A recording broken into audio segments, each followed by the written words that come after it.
നടന്നില്ല എന്നുള്ളതിലൊരു നമ്മുടെ ബോസ് തന്നെ ഉണ്ട്.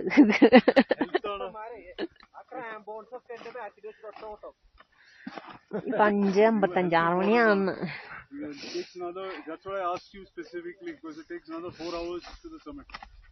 നമ്മുടെ ലാസ്റ്റ് രണ്ടാൾക്കാരും കൂടെ എത്തിയിട്ടുണ്ട്.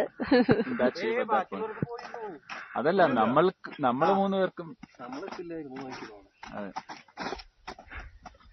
എങ്ങനെയുണ്ടായിരുന്നു Vijay?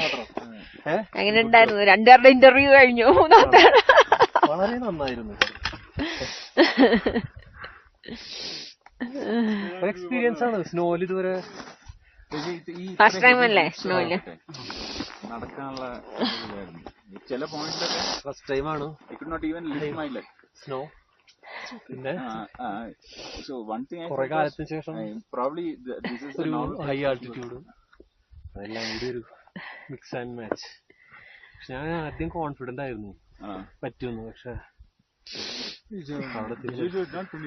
it depends on, you see, summit is not important, right? I always tell clients or people, summit is not important. You enjoy the mountains and ആരോഗ്യമുള്ളവരെ നടന്നിട്ട് കയറാൻ നോക്കുക. This is an out of comfort zone experience. അല്ലേ? അത് ഇതിൽ help you in your daily life. തിരിച്ചു പോകുമ്പോൾ എനിക്ക് എന്റെ ബോഡി വെച്ചിട്ട് I can do better if it was A non snowy peak എന്നുള്ളതാണ് എനിക്ക് ഫീൽ ചെയ്തത്. തണുപ്പ് വലിയ കുഴപ്പമില്ല. പക്ഷെ എനിക്ക് ഇവിടെ വന്നപ്പോൾ പ്രശ്നം ഉണ്ടായെന്ന് വെച്ചാല് ഈ ഹെവി ഈ സാധനങ്ങളെല്ലാം കൊടുത്ത് ഈ ഓൾട്ടിറ്റ്യൂഡിലേക്ക് ഹൈക്ക് ചെയ്യാന്നുള്ളത്. എനിക്ക് ആക്ച്വലി അതല്ല, എനിക്ക് ഷൂസ് ഇട്ടിട്ട് കയറാനുള്ള കോൺഫിഡൻസ് ഉണ്ടായിരുന്നില്ല. കാരണം ഷൂസിന്റെ വെയിറ്റും ആ ഒരു ഇത് താങ്ങുമെന്നുള്ളൊരു എനിക്ക് ഇതുവരെ ഒരു കൺഗ്രാജുലേഷൻസ്.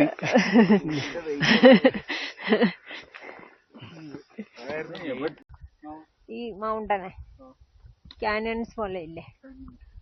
ഓ അടിപൊളി വ്യൂ. താഴെ നമ്മുടെ ടെന്റ് കണ്ടോ? നമ്മുടെ ടെന്റ് എത്താറായി. താഴെ ബേസ് ക്യാമ്പ് എത്താറായിട്ടുണ്ട്.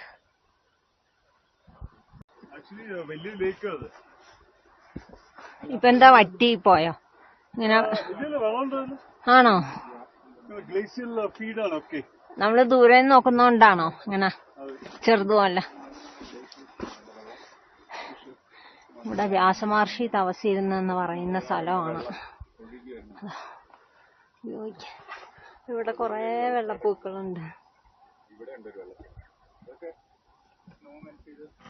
ആ പീക്കിന്റെ പേര് ഹനുമാൻ